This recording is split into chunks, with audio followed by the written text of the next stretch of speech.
Who's ready for your next comedian? Woo! Our next comedian is super funny. She co-hosts the Smoke Break podcast, which is a mental health podcast that is hosted by comedians. Yes, and she is also the host and producer of Hot Mess Comedy, which is every fourth Tuesday at Haymaker. Everybody, make it super loud for the very funny Zoe Schwartz.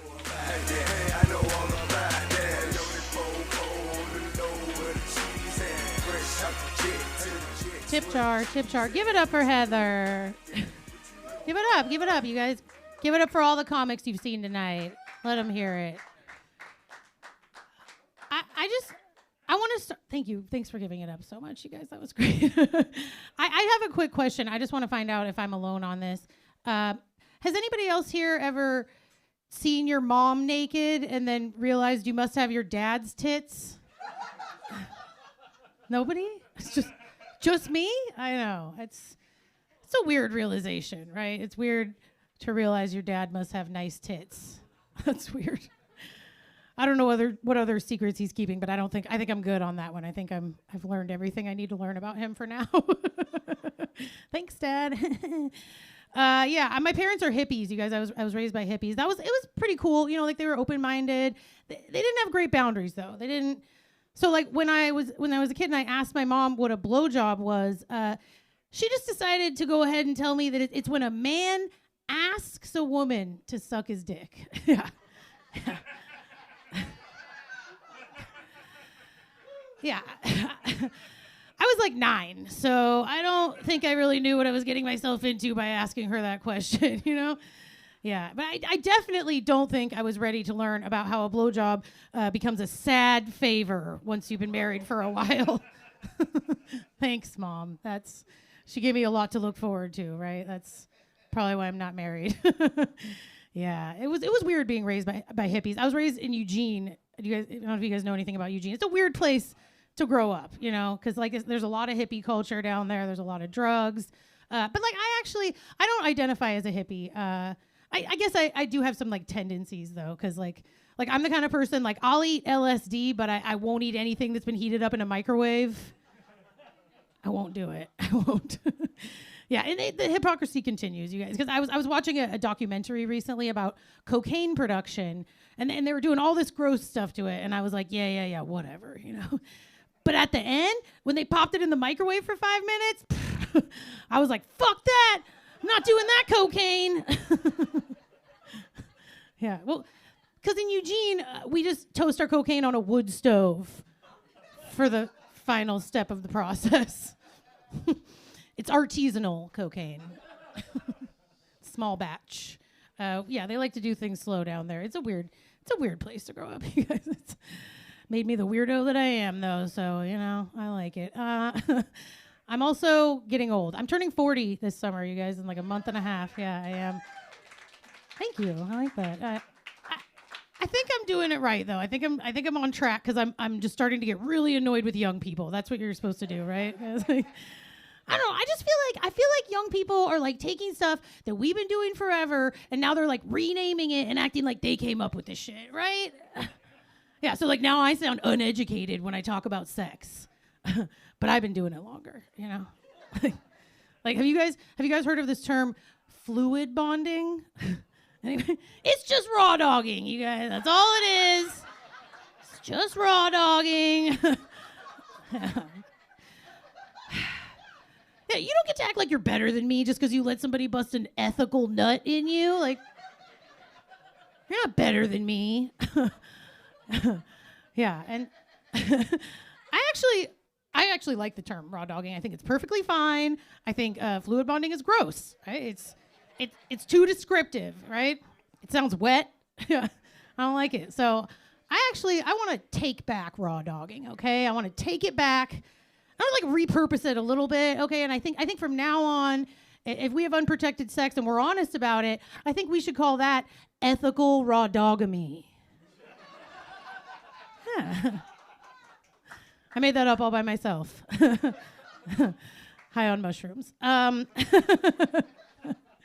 like even the term sex positive, like even that, I think that's annoying, you know? Just because like I've been being slutty and feeling good about it for like 20 years. Yeah, but you don't catch me acting pretentious about it. Even polyamory, you know, like I shared my boyfriend with my best friend in 3rd grade, okay? So I was practicing polyamory before most of these young people ate their first asshole.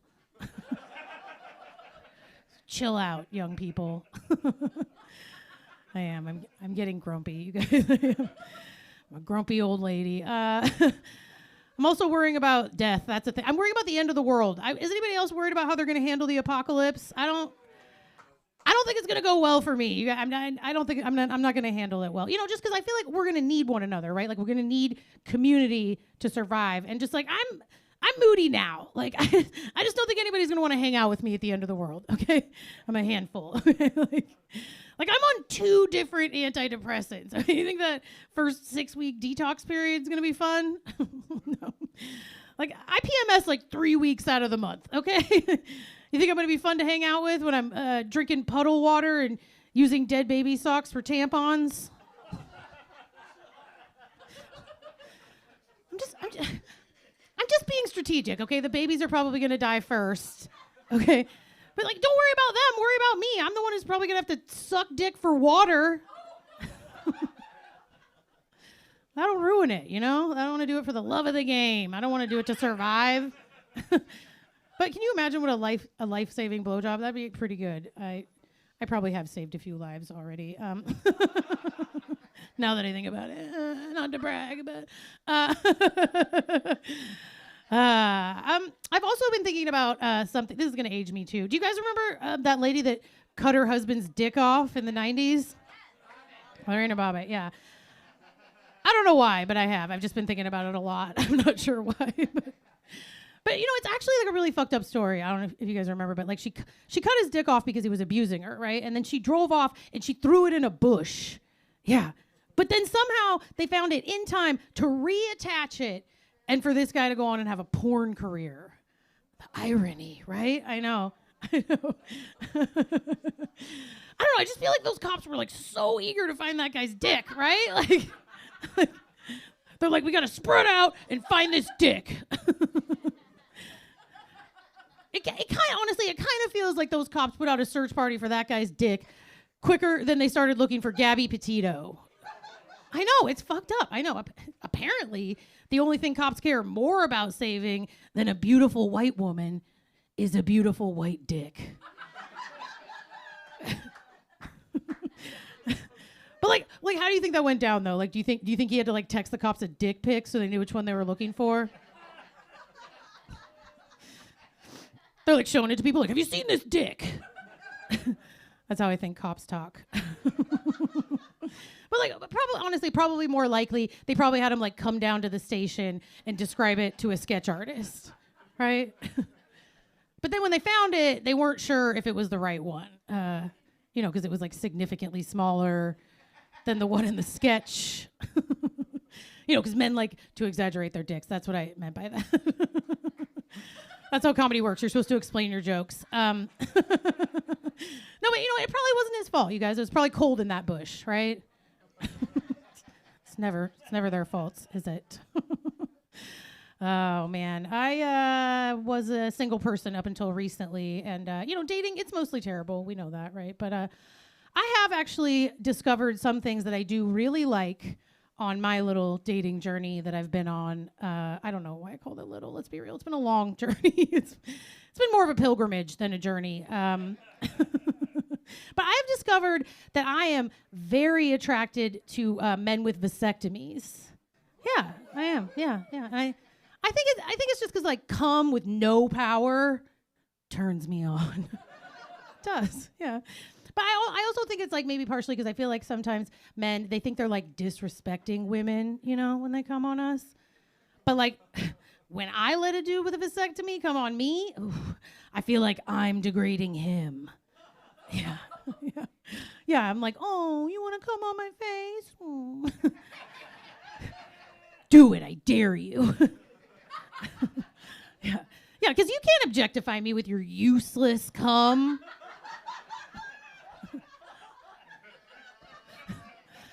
Really? even ruin my life with that weak ass nut you just busted. The fuck out of here. It's just something I've been thinking about. You know. But you know what? I think if you like to have sex with men, I actually do. I recommend it, okay? Because it's empowering. Don't I look empowered? It's like Rosie the Riveter, but with cum.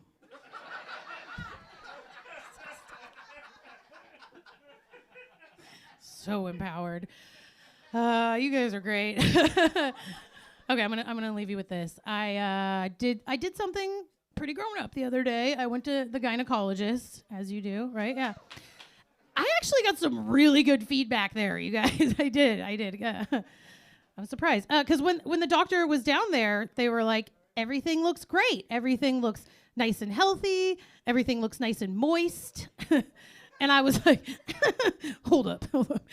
Did I just get diagnosed with a wet pussy? Like medically diagnosed? Are you going to put that in my chart? Could you, please? Can you imagine you get your chart notes from the doctor and it's like normal periods, regular cell growth, wet ass pussy. Yeah, next time somebody asks me if I've been tested recently, I could just be like, yeah, totally. But I also have some other documentation I think you should probably see. All right, thanks, guys. I'm Zoe Schwartz. Anything I touch, I bruise. Puff make his own law, nigga, fuck your rules. That's right. Good fellas, you know you can't touch this dude. One more time for Zoe Schwartz, everybody. Yeah. Well done. She was talking about Lorena Bobbitt, and I think she left out one detail of that story. It's when Lorena Bobbitt threw the dick out the window, before it went into the bush, it ricocheted off another windshield, and the driver said, oh my God, did you see the cock on that mosquito?